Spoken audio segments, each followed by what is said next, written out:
दर्शक बंधु स्वागत करुछु आपण मानकु टीवी एक्सप्लोर ओडिशा को मु जशवंत प्रधान। दर्शक बंधु एक बुला षंढ गुप्तांगरे बड़ बड़ कंटा मान फुटाई षंढटी को काटी मांस बिक्री करने नहीं जाउथिबा समय रे सालेपुर थाना पुलिस द्वारा गिरफ होई जेल जाइछंती दुई संख्यालघु संप्रदायर युवक।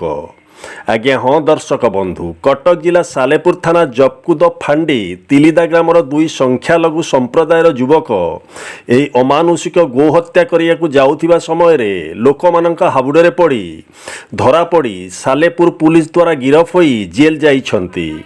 षंढटी को स्थानीय लोके सालेपुर पशु डाक्तर को डाकी चिकित्सा करिछंती। घटना को नहीं स्थानीय जपकुद फांडी को घेराव करथिले शह शह जनसाधारण। एने सालेपुर थाना रे केस नंबर 393/2025 रे एक मामला रुजु होई अछि और अधिक पुलिस तदंत चालू रही अछि बोली सालेपुर थाना सूत्ररु Prakash. Bureau report TV explore Odisha.